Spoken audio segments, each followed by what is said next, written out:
everyone. Welcome to Artists in Sight, where we spotlight some of the best visual artists in the Kansas City metro area.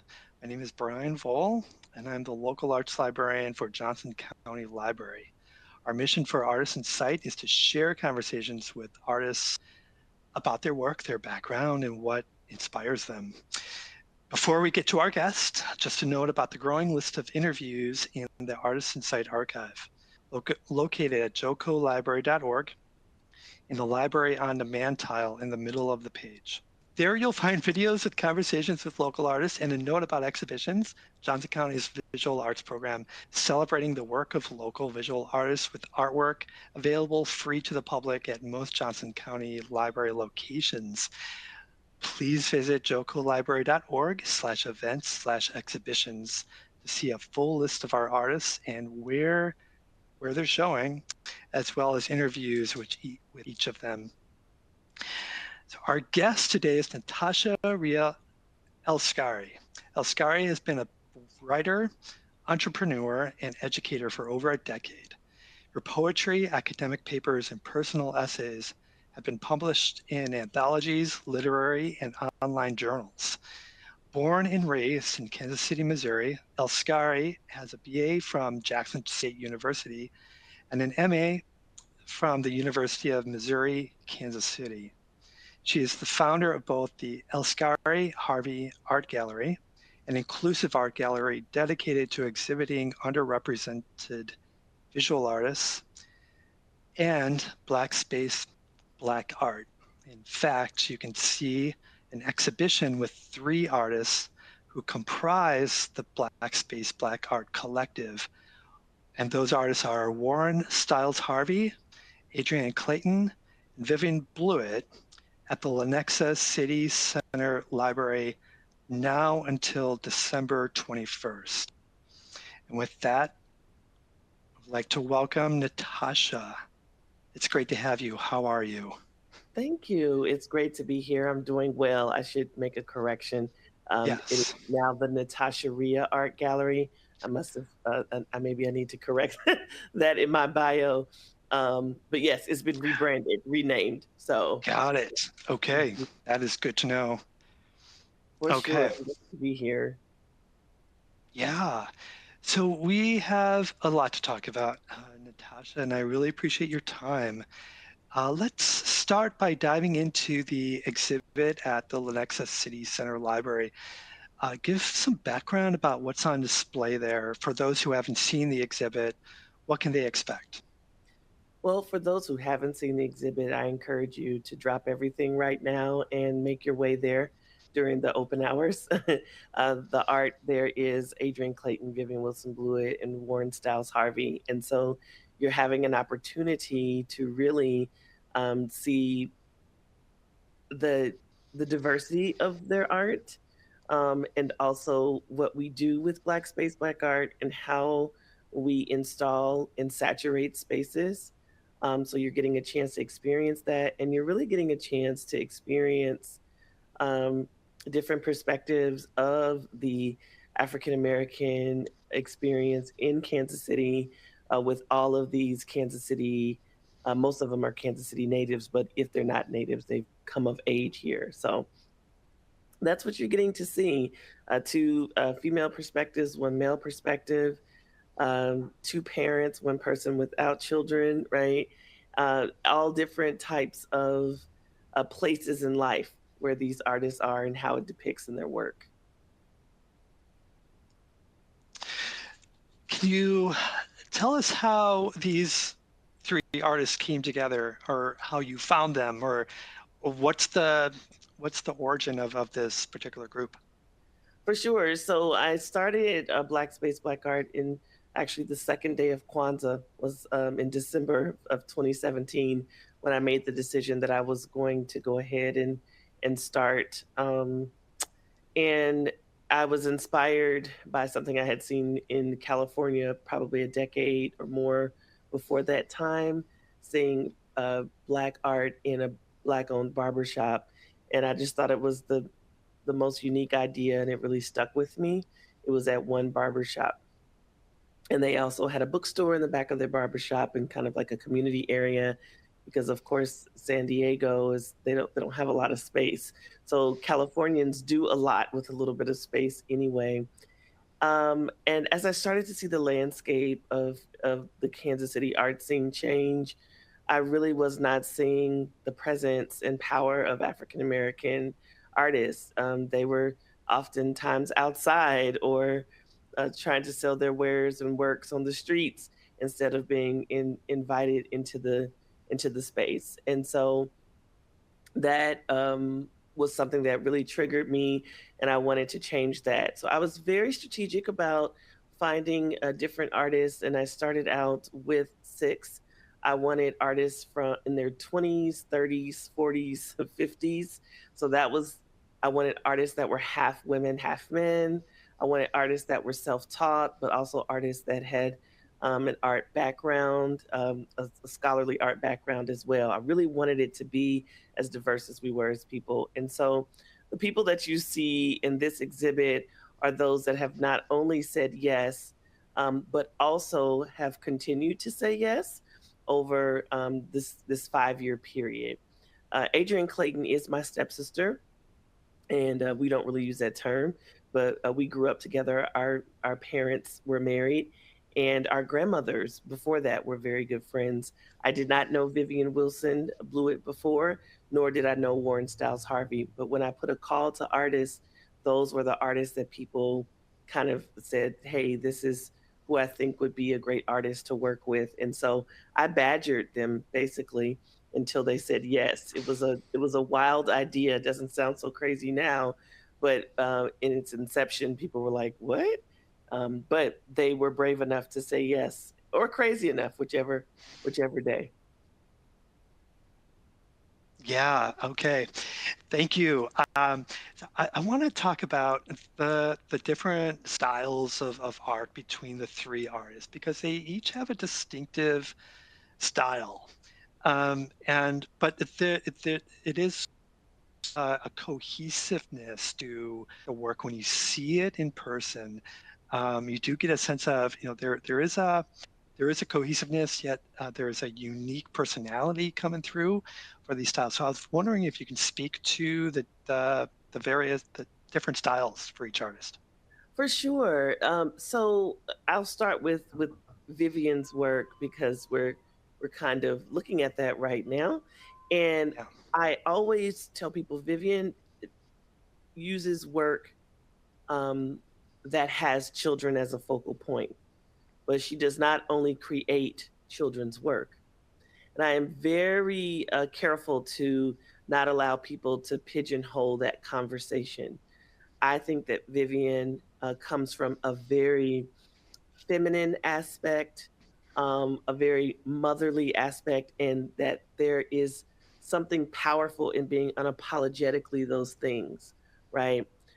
So, as you can see here, she uses a lot of art that celebrates the safety of childhood, the beauty of childhood, but she also uses children to show our differences and our uniqueness that occur very early in life, and that in her work it lies as a place of celebration and not as a place of difference. So she does give this kind of utopian feel to her work that I think a lot of people are like, oh, she does children's work, but it really isn't children's work. It's work that uses children to really teach us a story. Her work obviously appeals to the inner child because that Vivian is often noted to say that that's the part of herself that she is healing. You see so much of children being outside. That was where she felt free and safe to explore. Also, the celebration of African American hair in all of its texture and form, and that it is a large part of Black girlhood. Black hair and the adornment of the hair, the outfits, the socks, the shoes, all of that is really important to Black girlhood. And so she celebrates that as well. I love Vivian's work because it is consistent. Once you get to understand a Vivian Wilson Blewett piece, you are able to recognize it. And that consistency isn't really about it being boring or um, just kind of bland, but instead very dedicated to how to make her style just like exhaustible. So every time you think, oh my gosh, this is it for the little kids, it's like, no, she comes with a different. So for instance, I love this piece because the animal series, and I've sold 5 of these pieces, but all of the animals have glasses. And just that idea of really early celebrating the idea of sight or corrected sight, and how many of us can remember and feel what it was first like to get our glasses when we could first see, and how that changed our world. And so really normalizing these things that could be difficult things in children's lives, right? So we love that the animals are ready to play, and that we can all kind of get in touch with whatever our spirit animal is in that. And so, taking the time to say yes to the inner child, you may also recognize that the animals have black hair textures as well. And so, so often we think about animation as something that is not race, it's not race based. But if you look at many of the main characters in movies for children, they all have blue eyes.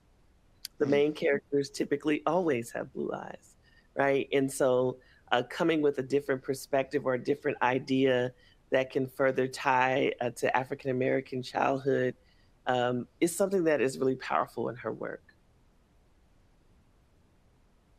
Also, you see the celebration of the crown. This is the crown or the hat within the African American female culture, particularly the church culture, is such a form of individuality, as well as resistance, as well as style uniqueness. And so, Vivian, her use of what I call the coy female divine, right, is that you'll see that most of her art with women shows with the eyes closed.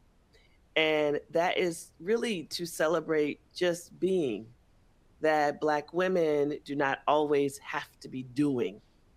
And so much of our life is contingent upon doing something, um, oftentimes not for ourselves. And so celebrating these moments when a Black woman can just be. She calls her LLC is Expressions of Blue. She loves the color blue, and it will typically find itself in every one of her pieces.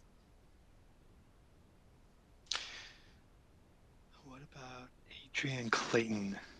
So when we look at Adrian's work, I believe that one, Adrian's style is a little harder for people to pinpoint. And part of the reason for that is that Adrian has been teaching art for, I think this is her 22nd year. Mm. And so it is not difficult for Adrian to jump into a form or a style of art because she teaches it, and she teaches by doing. So when it comes to her own personal art, she just will dig in and does not believe that she should confine herself in any way, shape, or form. So, some of the pieces that you'll find in this exhibit are about relationships, relationship with the self, and then relationships with others. So, she's focusing on particular body parts, where you have what it feels like to hold hands with someone as a child, right? What does it mean? Or when you're younger, when you are held by the hand, this idea of safety. So this is one in the series that you'll see. Others, there will only be the lips that you see, which is about how we speak to each other, or you'll only see the ears identified. And she's using unapologetic black skin, black paint, and making it also playing with the idea of skin color in the negative space. And so I just love the series of the dark skin and the black skin. And because Adrienne is an educator, she comes across so many different children from all over the world. And so, again, here we have this Black woman in nature. So, what I love about this piece, obviously, again, back to this idea of the headpiece of the crown, but Black people being in nature. And here we are in a Kansas sunflower field, which sunflowers are also symbolic of the Orisha of the great Oshun, who is the Nigerian Orisha for beauty, marriage, and love. And so the dress is made of newsprint. So Adrian never runs from making even the sweetest image one of political nature, but she often does that in such a subtle way that many people don't even notice that it's happening to them as they take it in. So I love this piece. It's actually her dress is made of newsprint, and she's very specific of the articles in print that she's chosen. I didn't notice that. That's interesting. Yes. And the intricacy, right, of hair. She uses a lot of African designs and symbols in her work, as well, and patterns that are from the motherland, and that lives in her work.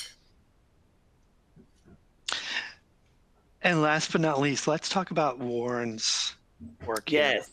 So Warren's work, one, he is not apologetic at all about his use of color and geometric form, and also the celebration of Black features, right? Those things that have always been used against African people or African American people under a kind of a European perspective.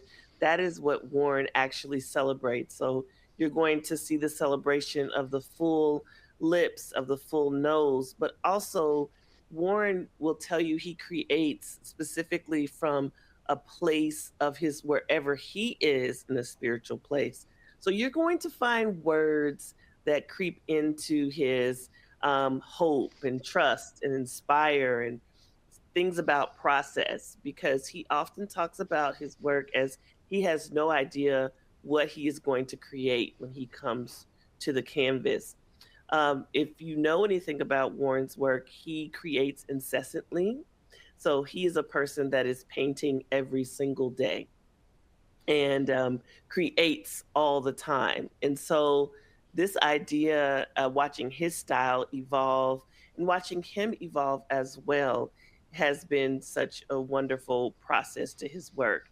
But you are going to be celebrated and inspired from a spiritual place when you view Warren's work. Yes, I want to underscore that. When you see this exhibit, I've got some images from other exhibits, but it gives you a sense of what you will encounter when you go to the Lenexa City Center Library. And we've got art by these artists on both floors of that library and really filling the space, as you spoke about. Um, Yes. So the previous slide was when we did the our first national exhibit was at the American Jazz Museum. People think of that as local, but that is a national mm. Smithsonian partnered institution, and it was called Jazz in the Black Aesthetic. So we created art that was all around the concept of jazz, and it was an exhibit that really helped people to understand why we curate and install art the way that we do, and the cacophony of color and of style, and having those juxtaposed is actually something that is a part of African American culture. The traditional way that art is installed in museums or things like that, it's fine, but it is very cold.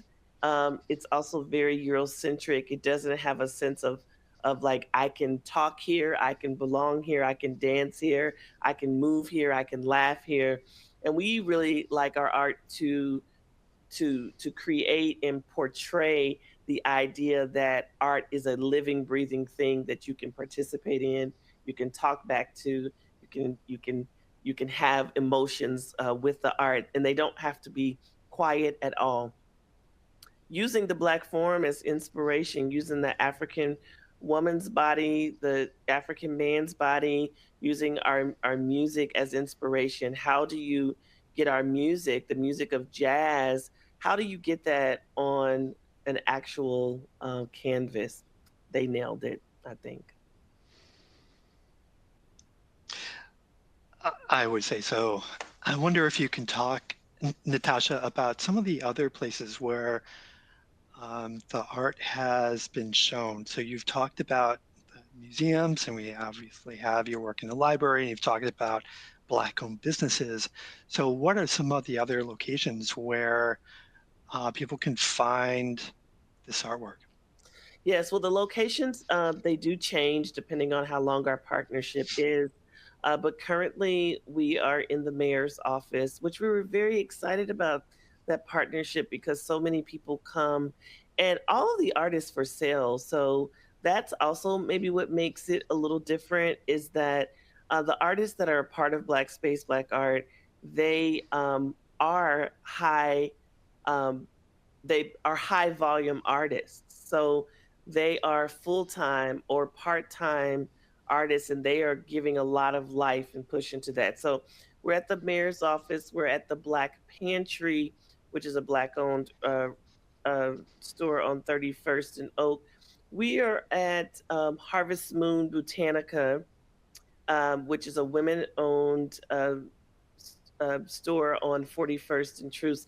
And now my mind is drawing blank of all the places where we are. I am so sorry. They are on the website, but we are at a number of we've evolved from the barbershops and beauty salons, and we've moved to many different businesses. We've partnered with churches. We've partnered. We're at the Black Company, which is on 36th in Maine, and it is an African American owned business that is like a social club and meeting space. Um, I think we're at like 7 locations. We just uninstalled at our spot, which is an LGBTQ support organization on the Kansas side. We've been um, in the lobbies of art houses, in the lobbies of theaters. We've been all the way to Manhattan, Kansas, Columbia, Missouri, um, and we sell art all over the country too. So people will see the art and then they'll want to purchase it as well.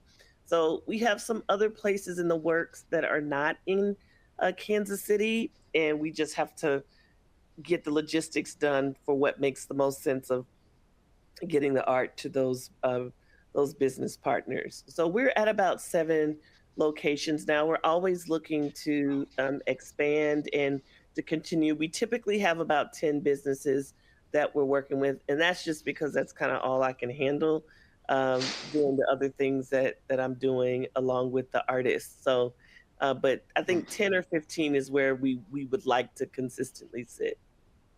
Oh, and we're also at the Kitty, excuse me, I have to remember the Kitty Depot, which is our very first 24-hour state-of-the-art daycare in the heart of Mm. Kansas City, Missouri, which is actually owned by my cousin and his wife. So all of those children from all walks of life get to experience this art as well. That is amazing. That is, you're all over. And so that leads actually into my next question. And I don't want to end this conversation without talking about you and everything that you do, not only to make the art happen with Black Space Black Art, but you're a multidisciplinary entrepreneur. You have galleries. You're a leader in the arts, and so tell us about everything that you and a poet. Tell us about everything that you do and how you do it. How I do it, I have no If you can idea. put that into words. I just turn that over to God. I don't know how I do it, but yeah. So I'll just try to give a bit of the rundown. So one, I've become an art collector, as you can see. I've always collected art. I grew up with a grandmother who, like myself, is a generalist, and so we know enough about many things to be dangerous in all of them. So I am one. I'm an avid knitter. So I actually knit blankets. I knit scarves. Last year I probably knitted about 80 scarves. So that is my craft practice. And it goes along with some of my spiritual practice as well, which is to knit intention scarves. So I do a lot of energy work into the scarves. So it may be me sitting and meditating and reading and listening to music around hope.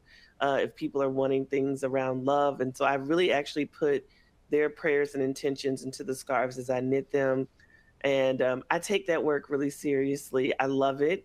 And I try to spread it out because I get really obsessive about it because I won't do anything else. So I'm the author of 5 books and I'm working on my 6th book right now called Still Life. And hopefully it will be born by my by next year. I have to really push through and finish it. But I've been working on this book for quite some time. It's about 4 generations of feminism. And I realized recently that my daughter needed to turn 18 for me to finish the book. And that has happened. So um, then I am also working on a project with my fiance, and we are doing a collaborative project together called We Found Us, which is a spoken word. So I'm also the author of 3 of my own spoken word CDs. He's a full time musician and drummer. And so we had always talked about doing collaborative work, even when we were friends, but now we are doing that as well. I'm a certified life coach. So I do life coach work with people who are already ambitious but still have areas that they may want to work on. Now, I'll work with people who aren't ambitious, but I find that my client is typically someone who's already ambitious but looking to kind of round out or complete some things. And so, very passionate about that work. I do own the Natasha Ria Art Gallery and I operate it, but luckily I'm bringing on some volunteers and staff to try to have more hours. And I teach at the Kansas City Art Institute. I teach African American literature and the African American experience through African American literature. So I also do keynote addresses, perform poetry. I have those. I actually did a spiritual ceremony today, and so which was with performance. So yes, it sounds kind. Oh, and I edit and publish books. So I have published about 25 to 30. I was going back and trying to count. Some of them are first time artists. Some of them, this may be their second or third book that I've worked with them, but I've published or edited over 30 books now, and I do that work rather consistently too. All of the work really focuses around people who are typically silenced, whether that be by age, whether that be by size, by race, by gender, by their sexual orientation. I do. It's very important for me to get all of our stories out. So a lot of these people have been told no, and they don't really know how to navigate the self-published world. But I have worked with people who are two-time felons, all the way to people who are superintendents, Olympians, and have PhDs. So I really work, and I consider myself a manuscript developer. I consider myself a person that really pulls the things out of the story that needs to happen. Copy editing is not really my joy. I can do a little bit of that, but my interest more so is into telling the story and laying out a book that people will be happy to have. So, and I'm a mom, and I have 2 children that are young adults now, and I am gaining a bonus son. Um, and I also manage my fiance's music career as well. So it's pretty nuts right now. Just listening to you talk about this, I mean, it raises my energy level up, and like I want my energy to meet yours. So um, I really I, I, appreciate I that. would I would say I Go don't ahead. recommend it. If I could say, I would say, oh, I don't recommend it. But I have really been trying to sit with the idea of eliminating something, and I was just talking to my fiance before this interview, and I was saying to him, asking me to eliminate these things is asking me to kill a part of myself. And I am really interested in living a full and rich life because it's a bit of a ball juggling, right? I'm not always doing all those things at the same time, but I am doing multiple things at the same time. And it is overwhelming. And so the things that I can delegate, I do, right? Like hiring someone to scrub my tub or, things like that. If I can get someone else to pick up the groceries, that's great. But because the creative stuff is the thing that really calls to me, and that's important to me. Well, I am definitely grateful that you have brought together such an amazing group of artists to share work at our library. Um, can you tell us where your art gallery is? That's the Natasha Ria Art Gallery. Where is that Yes, located? absolutely. So it's located inside of the Center for Spiritual Living, which is at 1014 West 39th Street. I Ah, absolutely love the yes. 39th Street West area. So if to Okay. give a little bit of proximity, we're about two buildings west of Q39 barbecue. I always tell people that, then they Right. go, "Oh." But Okay. so the Center for Spiritual Living has always had a separate retail space. I am a member there, and I'm also on staff there. I'd left that part out, but I and this collaboration of having a brick and mortar has been so wonderful because the community appreciates it. It's always been a separate retail space, so I operate different hours. They don't have any say so about the art or the artists that I bring in, and they are just so wonderful to partner with. Because we have children there. And so a lot of things that are provocative or political, they really bring about great conversation. And I love having conversations with young people and, walking parents through that process too, as well as they engage in this art that can, sometimes be like, ooh, this is not easy to navigate. So it's great because I have plenty of parking. It's ADA accessible. So I have a gender neutral bathroom. So anyone that is in a wheelchair or has a difficult time, it's easy for them to move into the space, which was super important for me. It's right on the bus line, also super important for me. It is pedestrian friendly as well. And so it is a small but a powerful place. It is a meeting ground. It is a watering hole, and I do really enjoy being there. Well, thank you for that. And Natasha Elskari, it's been a pleasure talking to you. I know it's really the tip of these many icebergs that you've got. If you would like to learn more about everything that Natasha is up to, her website is natasharia.com. And then your Instagram handle, Natasha at Natasha Ria. Yes. And then we have the different ways to get a hold of the three artists, Warren, Vivian, and Adrian here. And again, you can see these artists at the Lenexa City Center Library until December 21st. And my name is Brian Vole, and you can get a hold of me at volb@jocolibrary.org. And our library website is jocolibrary.org. We have interviews with Warren, Vivian, and Adrian on on our website, as well as information about the other artists that we are showing now and past artists as well. So thank you very much, Thank you so Natasha. much for having us. It's been such a pleasure to work with the Johnson County Public Library, and we are thrilled to be in such a beautiful space. So I just want to commend you for giving local artists a chance. I always tell people, even the most famous people are local to somewhere. So it's Indeed. always wonderful to celebrate the local genius that we have amongst us because it matters and it makes a difference. We can all feel proud and know that we have been able to feed, support, and celebrate the genius that is around us. And so, thank you, Brian. It's been such a pleasure to meet you and work with you as well. Pleasure is mine. And that's a great note to end on. Take care. Bye, everyone.